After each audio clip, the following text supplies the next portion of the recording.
Welcome to Finding Noble, a podcast where we climb into the world of young people's mental health and where we provide support for the adults who support them.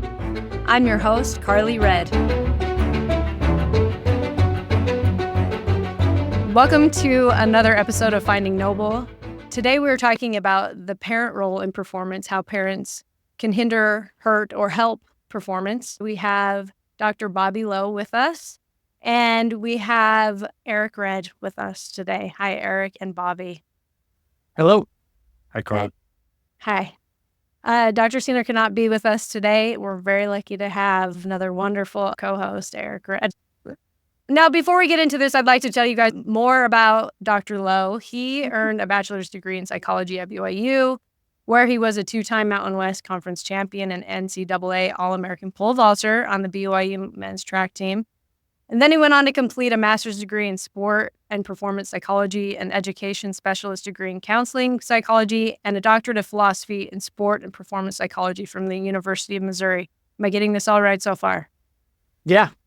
I thought this was really interesting. Dr. Lowe's dissertation explored the lived experiences of Olympic medal-winning athletes and the attributes that help them navigate critical moments and contribute to winning medals. He worked as a mental strength coach for varying universities and athletes at every level, from high school up to the professional level. And he's worked in management consulting for years, consulting and coaching executive leaders and teams for many Fortune 500 companies. And now, is this right? Are you still continuing all that other work? And you're located now at BYU, working there as an assistant director of mental performance? Yeah. So I'm here at BYU. I work in the athletic department, and my job and my responsibilities here are to help the athletes learn how to think while they're on the field or the track or the court when they compete. We know that there's lots of things that come into our minds as players or as athletes that interfere with our performance, that block our performance, that inhibit our performance. My job is to help them unblock all those things and teach them the correct thinking patterns so that they can unlock their performance and perform their best. I still do a lot of executive coaching just as on the side as I've built relationships over time. So as coaches and leaders, or as executives and leaders want to improve their thinking and their skills inside of their domain, which, call them a corporate athlete, right? They're working in a business environment and they still want to maximize their skills and their abilities through thinking right. And then I have a project I'm working on to help give world-class mental skills training and tools to athletes at the high school level. We built a software product. We built a tool to help deliver that to players and teams at the high school level. We know that high schools don't have access to this kind of training. They also don't have the budgets for this kind of training. And so we wanted to try and build a tool to then give back to the younger players, which we might all agree is the most influential and the most important time to kind of start learning those mental skills to help them perform their best. When they usually get to the Division I level or even the professional level, a lot of times it's a little bit late in the game to start learning and developing those skills, or at least it would have been more helpful if they had started to learn it earlier. Well, I definitely feel that way. And I wish our son had that going through high school. He's a senior this year. And that would have been really helpful for him and for us as parents too. I'm really interested in learning about not only what's helpful for the kids, but also how parents are influential in our kids' cognitive health. And I'd love for you to talk more about this. I know that you talk about it as comprehensive mental strength training. What does that mean, comprehensive mental strength training? Yeah, so that's one of the ways I like to just look at it as I think about my training, my research background, my experience, and kind of what led me to this point, right? But we got to go back in the history of psychology a little bit, right?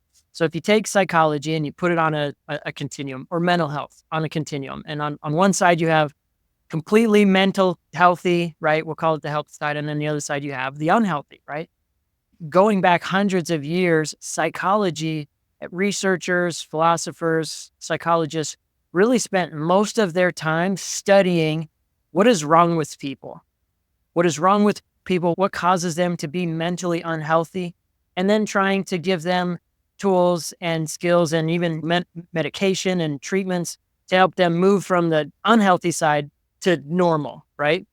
And it's really been only the last 30 or 40 years that psychology has shifted from only studying and researching what's wrong with people and what's causing them to be mentally unhealthy and helping them get back to normal to also studying, well, what's right with people? What is causing mentally healthy people to help them be healthy and flourish and be resilient and tough, right? Like, what are they doing? And how do we bottle that up and turn that into skills and training and then help everybody who's maybe on this end or even neutral move up the continuum to become mentally stronger, right? I think about mental health and I think about the antidote of any mental health disorder or mental challenge as mental strength, right?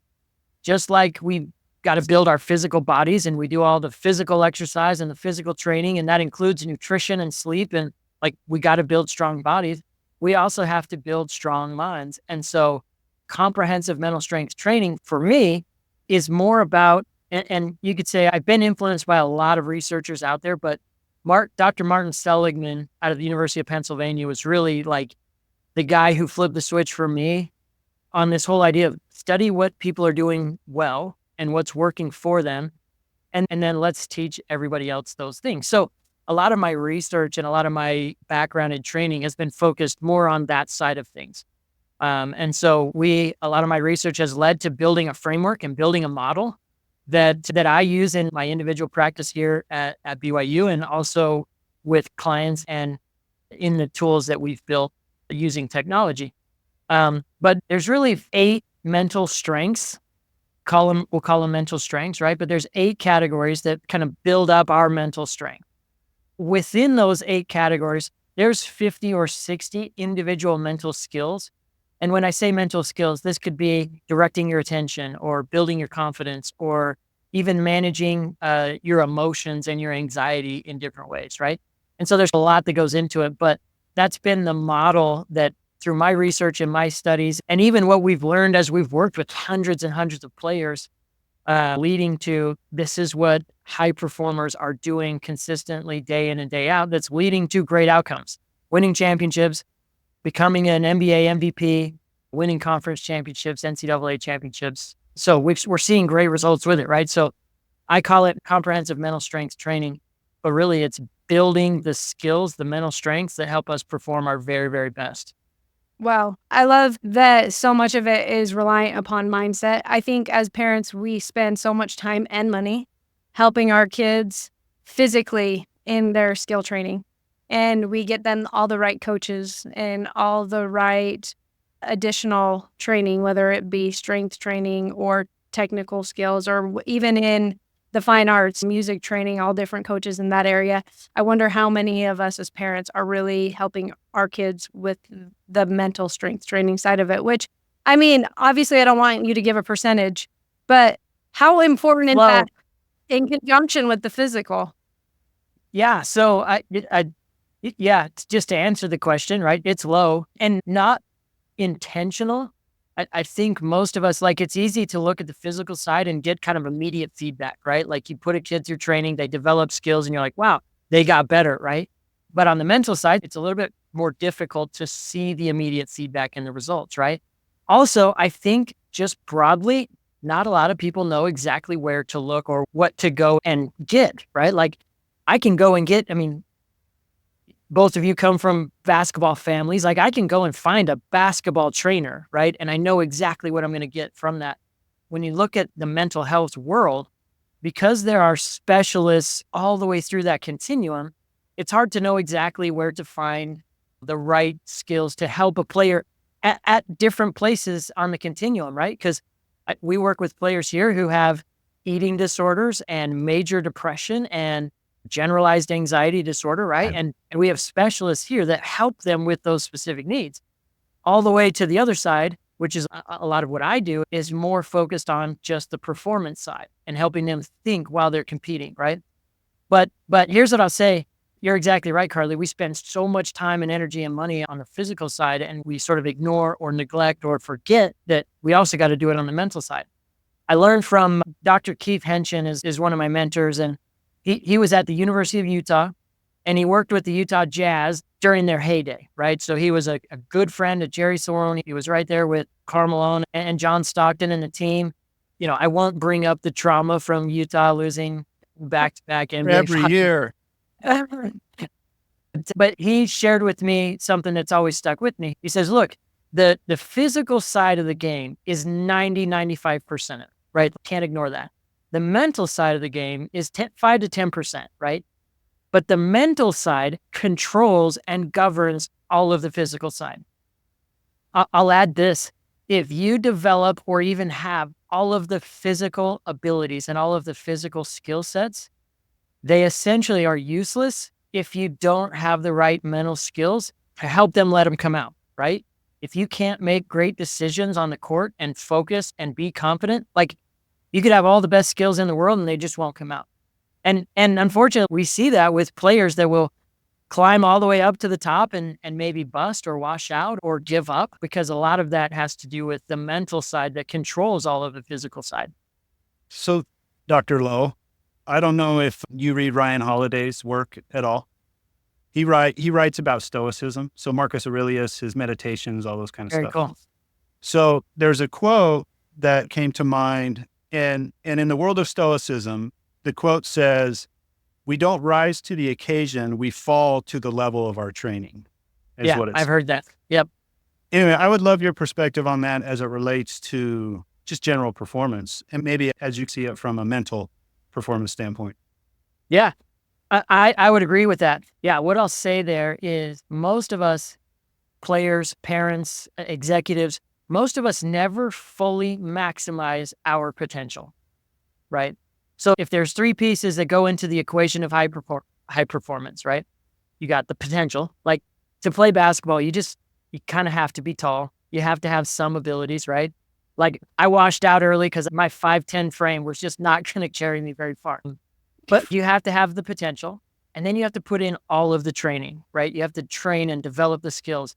And then you got to figure out or learn how to remove the interference. And that third piece is where the mental training comes into play. So I'll say a lot of players and a lot of people just in generally never fully maximize their potential because we never get really good training or understanding on how to control the mental side and remove the interference to allow our physical abilities to come out. I'll share a study with you that sort of echoes this. So endurance running is one of the sports where you can really measure this. And there's a study out there where they broke 2 groups and they said, okay, we're going to give you an endurance test. And I don't know the exact details of the test, but it's basically, we're going to have you run for 10 miles. Okay. And they measured their energy output. They measured their fatigue levels, and they did a pre-test, right? They had them all run. And then they broke them up into 2 groups. And one group, they just let a few weeks go by and they had them do the test again, right? That was a control group. Do it the first time, do it the second time. And they didn't find any gains, right? That was the baseline. And then they took the second group and they just taught them how to talk to themselves while they run using proactive instructional self-talk, right? And then they said, this is what you say to yourself while you're running. So during the endurance test, just say these things. And they gave them a whole bunch of cues and a whole bunch of language to use during that test. And they found that the runners in that group exhibited 22% more energy output and a reduction in their fatigue levels, right? So they basically ran faster and ran further just because they learned how to talk to themselves in the correct way when compared to their pretest and the control group. So just to put it into perspective, most of us don't all the way know what our true potential, our true limits are there, and how high we can go if we can really dial in the mental side of the game.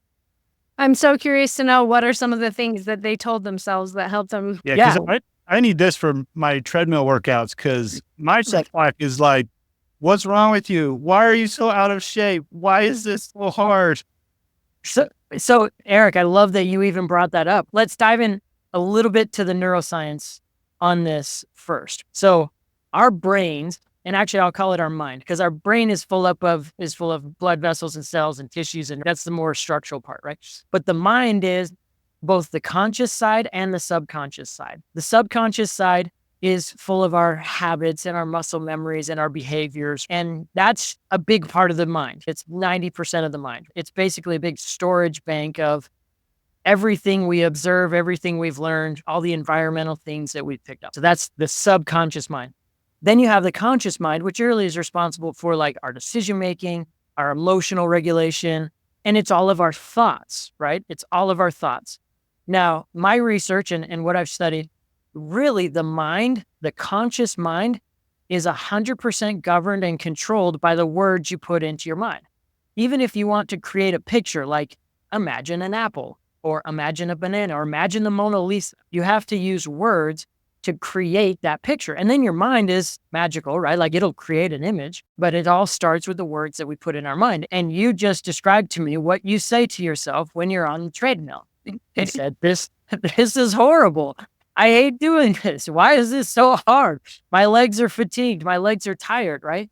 Now, a couple of pieces to add is that the mind is objective. So a couple of things. One, it can only handle one or two thoughts at a time. It can handle millions of thoughts in rapid succession. So we can think and think and think, and our mind will handle a lot of those thoughts really, really fast. But it can't really handle more than one or two thoughts. The other piece that's really interesting is it's objective. It doesn't really understand do's and don'ts, right? Or it doesn't really understand what thoughts are helpful or what thoughts are harmful.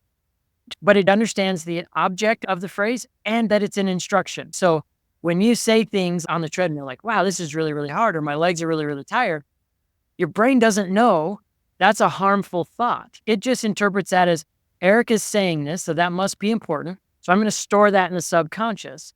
And then the subconscious sends a signal to our body that gives the instruction. So now your body physically starts to become more fatigued. It physically starts to get tired because of those thoughts that we were saying in our mind.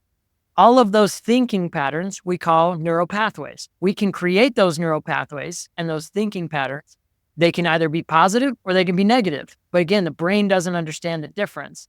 We only understand the difference because of how it affects our performance. So Carly, going back to your question about what were those runners saying to themselves, it really had a lot to do with, hey, I got this. I can push a little bit further.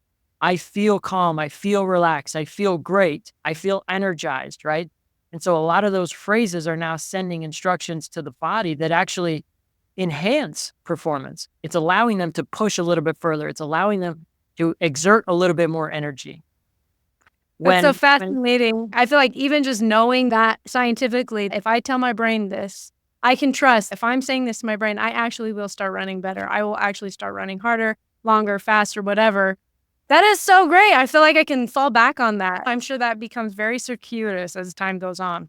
Yeah. So a lot of the times here in our work here with the players, we'll get really specific on individual tasks that they can say to themselves at different points in a game or in a match or in a race that then sort of enhances the performance instead of limits it. So a great example, comparing this to your treadmill running. We work with the cross country team over here, and they're running 8, 10Ks as their race. And at different points in the race, they'll get to places and they'll start to say to themselves, oh man, my legs are dead. I am so tired. Or they'll be part of the lead group and they'll drop off of that lead group and they'll say, man, I stink because I can't hang with that lead group. All of those thinking patterns just drain their energy and drain their performance. And so we work with them to say, hey, when this happens, what's the proactive, what's the instructive thought that you're going to say to yourself? And we actually build that language. And they practice those skills, right? They practice those skills in their training when they're out on their 10 or 20 mile or 100-mile runs. And so they start to program their mind to say the correct things in those moments. So there you go. Little free performance training for you next time you get on the treadmill. Yes. So we have little kids, and so we're very well versed in little kid movies. But one that comes to mind is Nacho Libre, when they're massaging Ramesses' legs and arms, and they're saying his legs are number one and his arms are number one. So I'm going to adopt new mantras of my legs are number one and my running is number one. It's interesting. I'm gonna add to that a little bit because it's interesting you use the language of My legs are number one. Are you guys familiar with Dr. Carol Dweck's research on Yeah, growth and growth mindset. mindset? Yeah. Anyways, tons of studies that came out of Stanford University.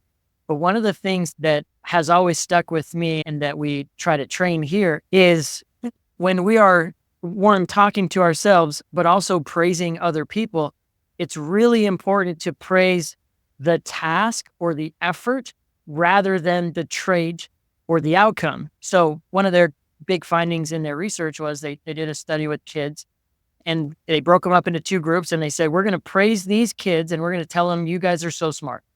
You guys are really intelligent, really smart. And they were praising the trait, right? And then they took the other group and they said, you guys work really hard. You guys know how to learn and know how to study. And they praised the activity, they praised the task.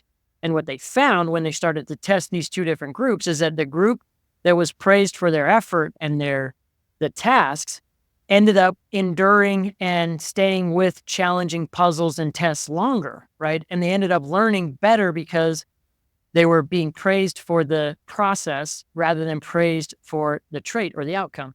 So if you were to meet with me and you were to tell me that phrase, I would say, that's a good phrase, but let's switch it from the outcome or the trait to what are the specific tasks that make your legs number one?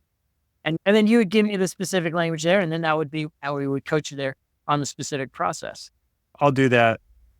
Maybe I'll adopt a Lightning McQueen. I am speed instead. Yes, that's good. But it goes back to, Carly, I know one of the questions is how can parents help their kids with performance? This is one of those things, right? Instead of saying, wow, you're so talented or you're so gifted as a basketball player or a track and field athlete or a soccer player, instead of praising the trait, we need to praise the process. Well, what made you become a great basketball player or soccer player? Well, it was the training and the practice and the effort and the repetitive skills and drills that you put in that helped you learn and develop those skills, right? I coach an 8th grade basketball team, a Bantam basketball team for one of my boys. And we win some games and we lose some games. We're like right in the middle. I'm trying to break above that 500 level in the win-loss record. But every time after we lose a game, I'm always saying to the guys, I'm saying, okay, now what do? Well, we go back and we train and we develop the skills and we get better. And the more we can do that, the more like we are going to win, right? And then we're going to go and we're going to win some games. And then we're going to still come back and say, okay, what are we going to do? We're going to go, we're going to train, we're going to get better, we're going to develop the skills, we're going to master the skills. And it's this ever evolving growth. You win or you lose, and then you go get better, right? And then you win and you lose, and then you go get better, right? And so this is a place where parents can really help direct the attention of their kids or their players onto the process rather than the outcomes or the traits. I have another question because as you're talking, I think, one, how wonderful would it be to have you as one of my children's coaches? That would be fantastic. I'll tell you this, Carly, we are so mentally tough. We've got to get better with the skills. We've got to get better with the skills. But that being said, we've encountered this quite frequently with our own children and we see it all around. What happens when you aren't presented with a coach or a teacher or a leader who creates a healthy environment for growth?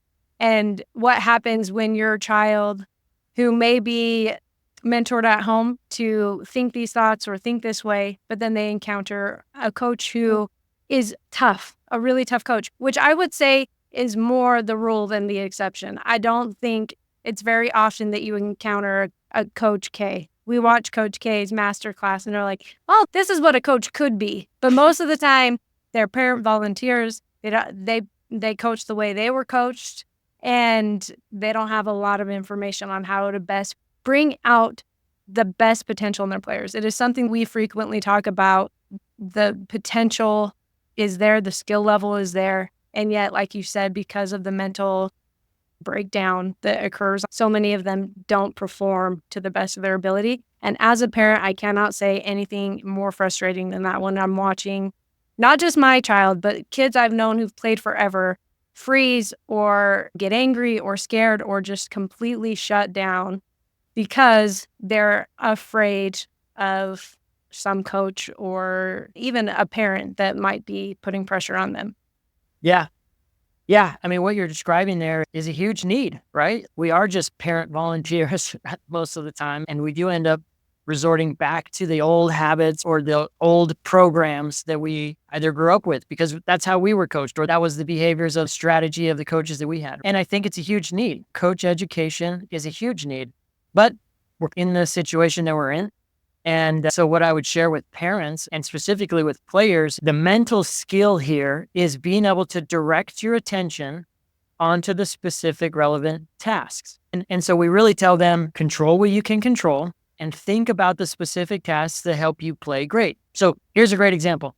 Let's imagine end of the game, we're down to kids at the foul line. He or she's got to make 2 foul shots to win the game. So often we hear coaches throw out a phrase, something like, hey, don't miss these shots because if you do, we're going to lose the game, right? The kid knows that. The kid knows that. The kid knows that. They're standing in the line knowing, hey, I want to make both of these shots. And if I miss both of them, we're going to lose the game. So in that moment, if I can go and coach the coach, I would say, give them the specific task. Help direct their attention. What coaches often miss, and even parents, is when you say a phrase, it imprints on the mind of the kid. They will hear that. And so if you say something like, don't miss, remember what we talked about with the neuroscience. The brain only hears the objective part. It hears miss. And then it's thinking in a reactive way, which then impacts our muscle tension. It makes us a little bit more tight. Our anxiety spikes just a little bit and mostly imperceptible to us, right? But it spikes a little bit. And then what does the kid do? He shoots it up there. He hits it right off the front iron. Instead, a coach should be going out there and saying, hey, you got this. Focus on your specific tasks. Just follow through and put it in the net. Now, if you're not going to get a coach like that, what do I teach the player? The same thing. Okay, you now just need to focus on your specific task to help you execute a great free throw shot. What are they? Oh, if I balance my feet and I push through my legs and I follow through my shot, that's going to help me shoot the best shot. Okay, perfect. Regardless of if it's the beginning of the game or the end of the game, that doesn't matter. You're just going to focus on those specific tasks. And then say to yourself, I'm the best free throw shooter in the gym. I can make any shot, anytime, anywhere.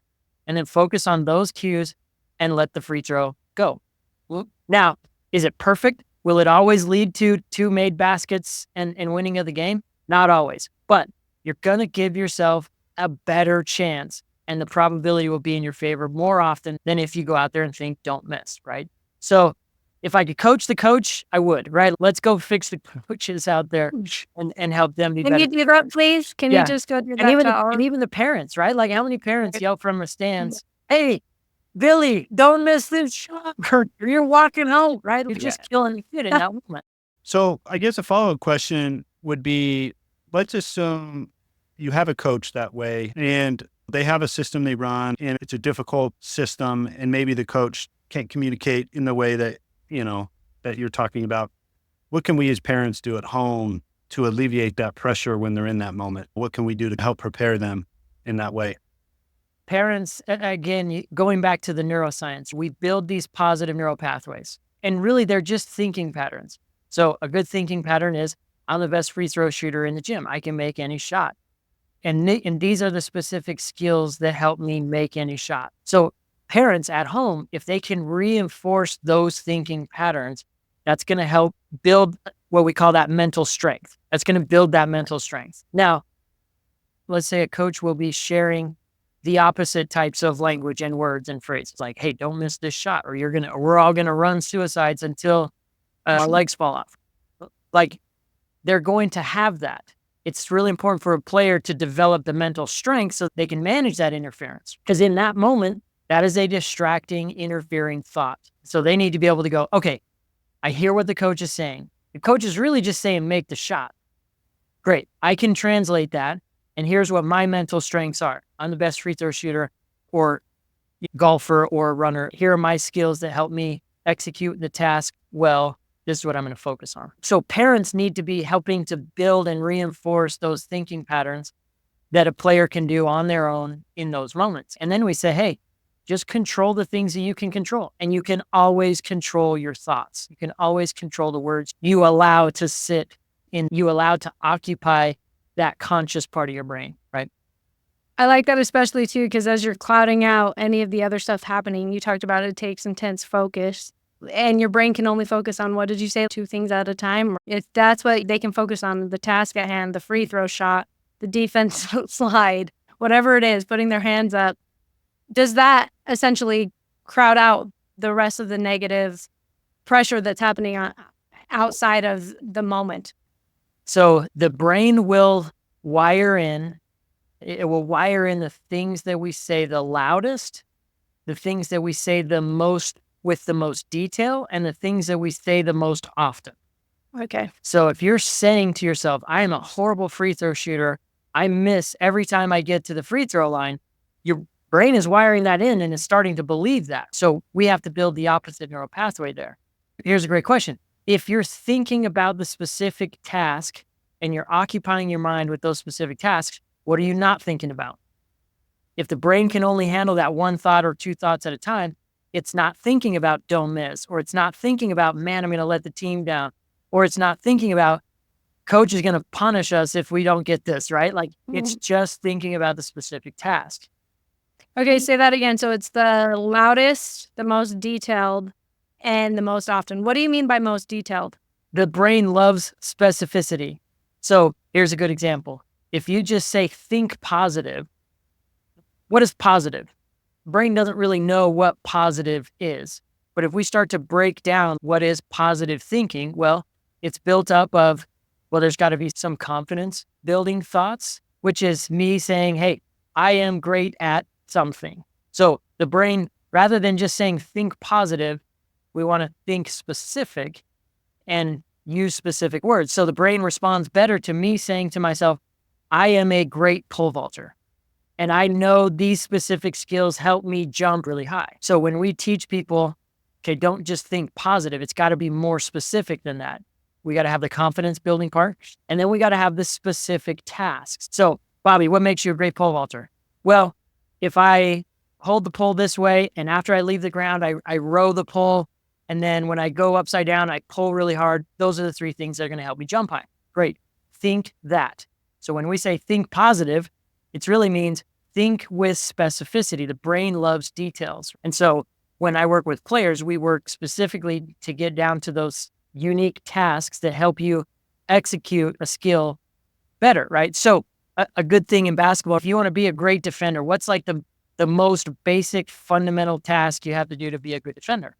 Well, it's move your feet. You just have to move your feet, whether it's right or left or forwards or backwards, like just move your feet. So if we can get players thinking all the way down to that specific task, that's going to be more helpful to them than just say, be mentally tough or think positive. Okay, so what happens when we're doing all that and we still mess up, or that still messes up? How do you come back from that? How do you continue with this growth mindset? I think the word is resiliency, right? Like, how do you not let that alter or affect your performance in the next quarter? Yeah. So one of the things that we help people understand, your brain has 3 time zones in it. So if we drew a line here and on the bottom of the scale, we put the past, the present, and the future, like those are the 3 time zones that our brain often will jump between. And then on this side, we put low performance and high performance. And then we drew sort of a rainbow or a inverted U across that bottom line. You would have low performance when our brain is in the past. You would have low performance when our brain is in the future. And then you would have optimal performance when our brain is focused on the present moment. And so, Carly, what you described is, well, let's say you get to the free throw line and you miss those 2 shots, but there's still a few minutes in the game and you want to still win. If we let our brain go to the past, what do those thoughts look like? Oh man, I just missed those 2 shots. We're going to lose the game. Well, actually what happens is it'll usually jump to the past and then it'll jump to the future. Oh man, I just missed that shot.